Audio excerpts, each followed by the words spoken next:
देश की धड़कन।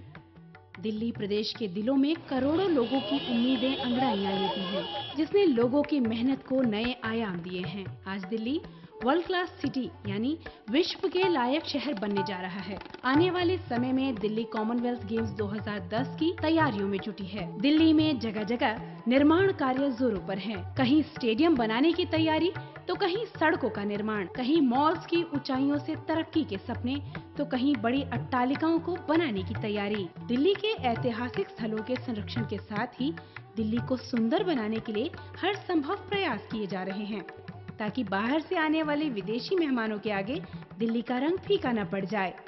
आज स्थिति ये है कि आप सड़क पर निकल जाएं तो पाएंगे कि आपके आसपास कुछ न कुछ निर्माण हो रहा है। निर्माण फिर चाहे कैसा भी हो, स्टेडियम बने या मॉल्स, मेट्रो बने या फ्लाईओवर, मार्केट बने या रिहायशी इलाकों के अपार्टमेंट या घर, दिल्ली और एनसीआर में चारों ओर एक ही काम हो रहा है, निर्माण, निर्माण और निर्माण। दिल्ली को सजाने संवारने में हमारे निर्माण मजदूर जी जान से जुट गए हैं।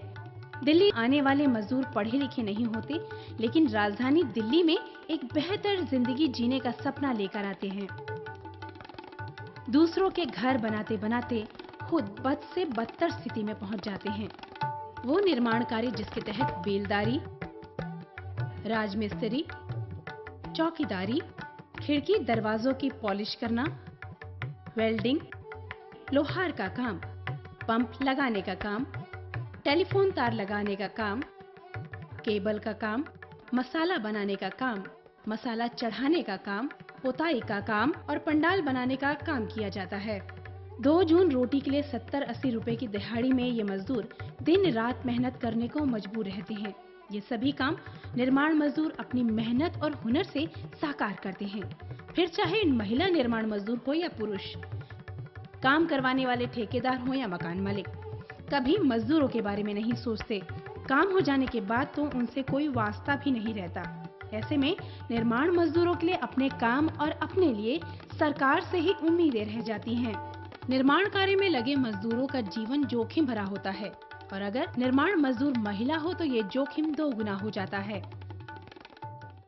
जी ये तो नेम है, शुरू से चला आया है। जो मिस्त्री लोग हैं तो वो काम करते हैं, और हमारा ये तो जानी बेलदारी का काम, हमको ढलाई का काम दिया जाता है औरतों के तो ज्यादा करके। जैसे आदमी की ना औरत की वैल्यू बराबर नहीं है, मात्रा बराबर नहीं है, इसीलिए वो हमको काम दिया जाता है कि बेलदारी का। 2 मंजिल कोठी होती, 3 मंजिल कोठी होती, 4 मंजिल कोठी होती, जितनी मंजिल होती उतनी मंजिल हमको ऊपर ले जा पहुँचाना पड़ेगा मसाला। वो तो और जवान होती जब तो पता नहीं चलता, अब बाल बच्चे वाली हो गई तो उसको तो कमजोरी आ ही जाएगा, फिर तो जोखम तो होता ही है, लेकिन मजबूरी में और कर नहीं पड़ता हमको।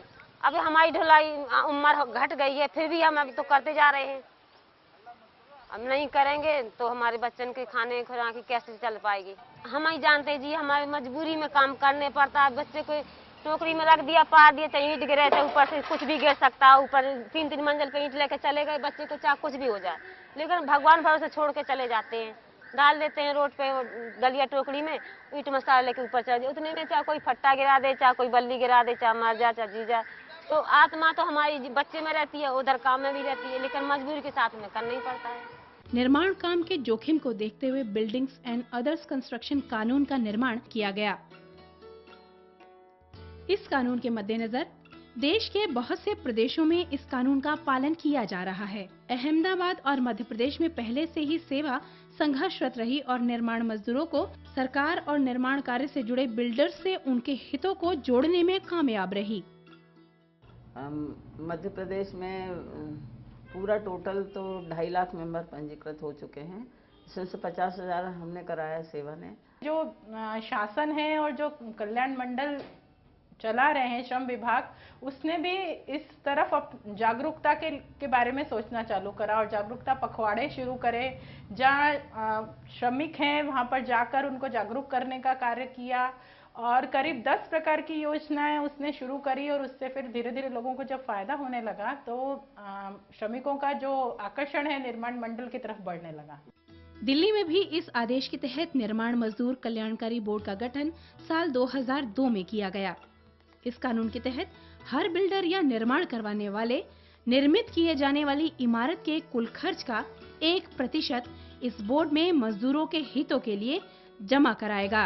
अब तक दिल्ली के निर्माण मजदूर कल्याणकारी बोर्ड में लगभग 100 करोड़ रुपयों से भी ज्यादा की राशि जमा हो चुकी है, लेकिन इसका फायदा दिल्ली के 6 लाख मजदूरों तक नहीं पहुंच पा रहा, क्योंकि वे पंजीकृत नहीं हैं। किसी भी मजदूर के लिए यह बहुत जरूरी है कि वो बोर्ड से पंजीकृत हों। पंजीकृत होने का फायदा ये है कि हम ये समझ सकते हैं कि आप अभी इस क्षेत्र में यहाँ पर काम कर रहे हैं, आप इस क्षेत्र में यहाँ पर मौजूद हैं, और इससे दी जाने वाली जो सुविधाएं हैं, जो कि बच्चों को छात्रवृत्ति देने की बात है, अगर आप पंजीकृत नहीं रहेंगे तो हमें मुश्किल होगी आपको ढूंढने में। आपको अगर हम ढूंढ नहीं पाएंगे तो आपके बच्चों को हम सुविधाएं नहीं दे पाएंगे। तो अगर आप पंजीकृत होंगे तो ये सारी समस्याओं से हम बच सकते हैं, और इसके अलावा भी अगर कोई सुविधा हम लोग अपने यहाँ लागू करना चाहेंगे और चलाना चाहेंगे तो ये काफी आसान रहेगा, क्योंकि आप बोर्ड के पंजीकृत मजदूर होंगे। हर एक निर्माण मजदूर को अपना पंजीकरण कराना आवश्यक है, लेकिन इन मजदूरों को अपने अधिकार और फायदे के बारे में कोई जानकारी नहीं है। इन निर्माण मजदूरों की विडंबना ये है कि 6 लाख मजदूरों से भरी दिल्ली में साल 2002 से साल 2007 तक सिर्फ 2300 मजदूरों का ही रजिस्ट्रेशन हुआ है। निर्माण मजदूर के संघर्ष और सफलता को दिल्ली में भी निर्माण मजदूरों तक कैसे पहुंचाया जाए, सेवा इन्हीं प्रयासों में जी जान से जुटी है। दिल्ली में जब सेवा ने अपना काम शुरू किया तो देखा कि यहाँ बहुत निर्माण मजदूर हैं, और यहाँ लोकल भी है जो यहाँ पे रहते हैं, ऐसे भी हैं जो आते हैं और फिर चले जाते हैं। लेकिन जो तकलीफ है वो तकलीफ इन निर्माण मजदूरों को अभी भी हो रहा था, ये कानून के बावजूद भी और बोर्ड के बावजूद भी। तो हमने ये सोचा कि कानून भी है और बोर्ड भी है, तो क्यों नहीं उनको ये लाभ मिले। सेवा का प्रयास है कि दिल्ली के सभी निर्माण मजदूरों को पहचान पत्र मिले और उनके बारे में अधिक से अधिक जानकारी व्यवस्थित हो सके, ताकि दिल्ली सरकार द्वारा निर्माण मजदूरों के फायदे के लिए बनाई गई नीतियों का लाभ उन्हें मिल सके, खास तौर से महिला निर्माण मजदूर को, क्योंकि उन्हें काम के अवसर सिर्फ कुली के रूप में ही मिलते हैं, जिसमें मेहनत ज्यादा, जोखिम ज्यादा और पैसा कम होता है। शुरू से हम लोग यही काम करते हैं, इसी में पोसा जाता है। सरकारी नौकरी तो है नहीं, ये मतलब प्राइवेट है काम। सरकारी नौकरी होता है तो मतलब बैठ जाता है तो कुछ दिहाड़ी भी, पेंशन भी मिल जाता है। मतलब ये तो प्राइवेट का काम होता है, काम करोगे पैसे मिलेगा, काम नहीं करोगे पैसे नहीं मिलेगा। महिलाओं को कौशल वाले निर्माण काम नहीं करने दिए जाते, वो पुरुष खुद ही करते हैं, जिसमें पैसा ज्यादा और कुलीगिरी से कम मेहनत है। महिला मजदूरों की स्थिति तो सबसे बदतर है, क्योंकि पिछले 40 सालों में जो हमारा अनुभव रहा है उसमें हमने देखा है कि स्किल्स, जो हुनर है कंस्ट्रक्शन के अंतर्गत, वो जो पुरुष हैं उनको फिर भी मौका मिल जाता है अपने हुनर को थोड़ा बढ़ाने का, अपग्रेड करने का। लेकिन महिलाओं में आज तक 1 या 2 या 3 उदाहरण छोड़ के सब महिला कुली, जिसे कहते हैं, कुली ही हैं निर्माण स्थलों पर। विकास जिसे हम कहते हैं, उस विकास में सबको शामिल किया जाए, और विकास का जो फल मिलता है वो सिर्फ गिने चुने ऊपर के 10% लोगों को ना मिले, बल्कि जो वर्ल्ड क्लास सिटी जो बनाने के सपने हैं सबके, वो जो दिल्ली को बनाया जा रहा है, तो उसका फल और उसका फायदा सबको मिले, और खास तौर से जो मजदूर इसे बना रहा है। आप कहीं निकल जाएं, पाएंगे कि महिला मजदूर से ईंट की ढुलाई, मसाला ढुलाई, पानी पटाई, खुदाई करवाने और गिट्टी तोड़ने का ही काम लिया जाता है, जिसमें 70 से 80 रुपए दिहाड़ी ही मिलती है। इन्हें राजमिस्त्री, प्लास्टर, चिनाई, दीवार बनाना, मापना, पुताई जैसे कौशलपूर्ण काम नहीं करने दिए जाते, जिसमें लगभग 200 रुपए प्रतिदिन के हिसाब से दिहाड़ी मिलती है। महिलाओं को पुरुषों की तरह काम के अवसर कम मिलते हैं। समान काम, समान मेहनताना की बातें तो बहुत होती हैं, लेकिन निर्माण में लगे मजदूरों की स्थिति देख ये सब झूठी पड़ जाती हैं। कर सकते जी, क्यों नहीं कर सकते हैं। फिर यही है ना कि वो काम कराने को राजी नहीं है, कह रहे तुमसे काम नहीं होगा, ये मिस्त्री का काम, कहीं गलत हो जाएगा, कुछ हो जाएगा, मिस्त्री तो सही काम करेगा। तेजी से प्रगति की राह पर चलने वाली दिल्ली में आज निर्माण में मशीनों का प्रयोग इसलिए भी बढ़ रहा है क्योंकि इसमें कीमतों में काफी अंतर आ जाता है और समय भी कम लगता है। ऐसे में महिला मजदूरों की छटनी कर दी जाती है। तो वह जरूरत नहीं होती है लेबर की, यही होता है ना कि जो मशीन काम कर देती, मजदूर का कोई फायदा ही नहीं है रखने का। वो सोचते कि जो मजदूर को पैसे देंगे वो मशीन वाले को तो जल्दी काम हो जाएगा और लेबर बैठी रहती है। दिल्ली में मेट्रो ट्रेन निर्माण के दौरान आपने शायद ही महिला निर्माण मजदूरों को देखा होगा। ये छटनी और लिंग भेद का ताज़ा उदाहरण है। दिल्ली के श्रम विभाग ने भी निर्माण मजदूरों के हितों को देखते हुए निर्माण मजदूर वेलफेयर बोर्ड बनाया, लेकिन इसका लाभ मजदूरों तक नहीं पहुंच पा रहा। सेवा कोशिश कर रही है कि निर्माण मजदूरों को पहचान पत्र दिलाकर उन्हें समाज की मुख्यधारा में शामिल किया जा सके, ताकि काम न होने की स्थिति में उन्हें परेशानी का सामना न करना पड़े। दिल्ली में निर्माण मजदूरों के पहचान पत्र बनवाने के लिए सरकार सेवा की मदद ले रही है। आकस्मिक दुर्घटना होने पर उन्हें चिकित्सकीय सभी सुविधाएं मुहैया हो, निर्माण मजदूरों का बीमा हो, ताकि उसका लाभ निर्माण मजदूरों को मिलता रहे। इसकी योजना भी सरकारी महकमों में है। जीवन की सुरक्षा से संबंधित योजनाएं जो है वो चलाई जा रही हैं, जिसमें कि आप कोई भी पंजीकृत श्रमिक जो हमारे पास है, निर्माण मजदूर है अगर, तो उसके जीवन की सुरक्षा का बीमा जो है वो जनश्री बीमा योजना के तहत जो है हम लोग करते हैं।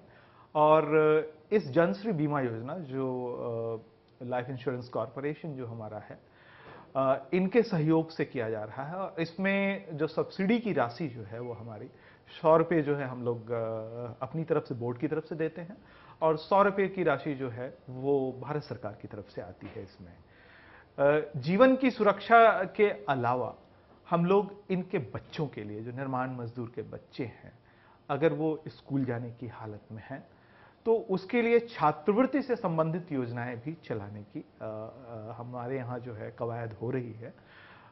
जनश्री बीमा योजना में अगर कोई मजदूर ऑलरेडी कवर हो रखा है तो उनके बच्चे अगर 9वीं क्लास से 12वीं क्लास तक की शिक्षा में हैं तो उन्हें 100 रुपये महीने का जो है छात्रवृत्ति जो है उपलब्ध करवाई जाएगी। सेवा को श्रम विभाग ने अधिकृत किया है कि 90 दिन तक निर्माण कार्य में लगे मजदूर की पहचान कर उसे पंजीकृत करवाएं और निर्माण मजदूर बोर्ड का सदस्य बना सरकारी योजनाओं के लाभों से जोड़े। उन्हें बताना पड़ता है कि आपके लिए बहुत सरकारी सुविधा है, तो एक पंजीकरण करवा लोगे तो आपको सरकारी सुविधा मिलेगी सेवा की तरफ से। उनको तो पहले कोई जानकारी नहीं थी, जब सेवा आई तो सेवा से पहले मेरे को भी जुड़ी, जब मुझे समझ मिली कि हक मिलता है मजदूरों के लिए, तो एक पंजीकरण कार्ड होता है वो बनवाते हैं। तो वो बनवाने से तो उनको जैसे बहनन की जो बच्चा होने में उनके लिए वो भी मदद है, और जिनकी जैसे शादी आदि होना है बेटी उनकी, तो थोड़ी बहुत उसमें भी सरकार मदद देने चाहती है, उसमें नियम है दे रखे। महिलाओं की स्थिति और काम को सुचारू रूप से चलाया जा सके, इस दिशा में सेवा ने दिल्ली की महिला निर्माण मजदूरों को अपने कार्यक्रमों से जोड़ उनके बेहतर भविष्य के लिए पहल की है। सेवा की बहुत सी महिला सदस्य बेलदारी का काम करती हैं, लेकिन उन्हें कभी काम मिलता है कभी नहीं। ऐसी स्थिति से निपटने के लिए सेवा ने उनके कौशल को निखारने के लिए मिस्त्री के काम का प्रशिक्षण दिलाने का काम शुरू किया, जिसके लिए सरकार की तरफ से भी सक्रिय योगदान मिला। महिलाओं को जो अवसर कम मिल रहे हैं तो सेवा यह प्रयास कर रही है कि कुछ महिलाओं को हम प्रशिक्षित करें, जो बेहतर जो काम है वो जो उनको कार्य दिए जाते हैं निर्माण मजदूर में, जो विभिन्न तरह के काम हैं, खास करके जो मिस्त्री वाले काम हैं, वो मिस्त्री वाले काम उनको सिखाए जा रहे हैं और उनको कौशल प्रशिक्षण दिया जा रहा है, उनको बखूबी उनको प्रशिक्षित किया जा रहा है। और उससे यह उम्मीद लगाया जा रहा है कि उससे यह उम्मीद हम रखते हैं कि जो महिला प्रशिक्षित जो मजदूर हैं वो कुशल कारीगर बन पाएंगी। महिलाओं को प्रशिक्षित कर उन्हें काम के नए मौके अधिक मेहनताने के साथ मिले और उनकी छटनी ना हो, यही उद्देश्य रहा सेवा का। प्लास्टर भी सिखाया, चिनाई भी सिखाई है, पेंटों का काम सिखाया है। अरे वहाँ गए थे अहमदाबाद, तो वहाँ वे जो मशीन चलती लकड़ी वाली, वो पाया बनाने वाली, तो किसी ने पाया बनाए, किसी ने टेबल बनाए, किसी ने जो चारपाई की वो बिनने वाली होती है तो वो हमने बिनी थी। सीखने के लिए तो वो तो हमें सिखाया, 40 दिन सीख भी गए। इसके तहत 25 महिलाओं को प्रशिक्षित किया गया, जिसमें उन्हें राजमिस्त्री, प्लास्टर, दीवार बनाना, शिक्षा, मसाला बनाना और पुताई जैसे कौशल के कामों को 40 दिन तक सिखाया गया। और अहमदाबाद में एक्सपोजर ट्रेनिंग भी दी गई। अपने कौशल प्रशिक्षण से महिला मजदूरों में खासा उत्साह देखने को मिला।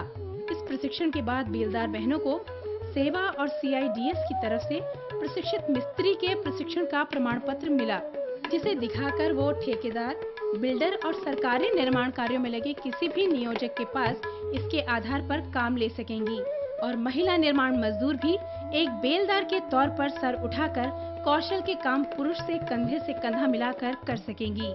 और इस तरह निर्माण कार्यों में लगे मजदूर श्रमिक वर्ग, फिर चाहे पुरुष हो या महिला, सभी के साथ सेवा मजबूती के साथ खड़ी हुई है, ताकि निर्माण में लगे मजदूरों के हितों की अनदेखी न हो और कॉमनवेल्थ गेम्स के निर्माण का आधार रखने वाले और नई नई बिल्डिंग साकार करने वाले मजदूरों के मेहनत को सराहा जा सके। दूसरों के मकान और दुकान बनाने में भागीदारी करने वाले श्रमिक मजदूर भी एक बेहतर भविष्य की ओर अपना कदम बढ़ा सकें। हम मेहनत वालों ने जब भी मिलकर कदम बढ़ाया, सागर ने रास्ता छोड़ा, पर्वत ने शीश झुकाया।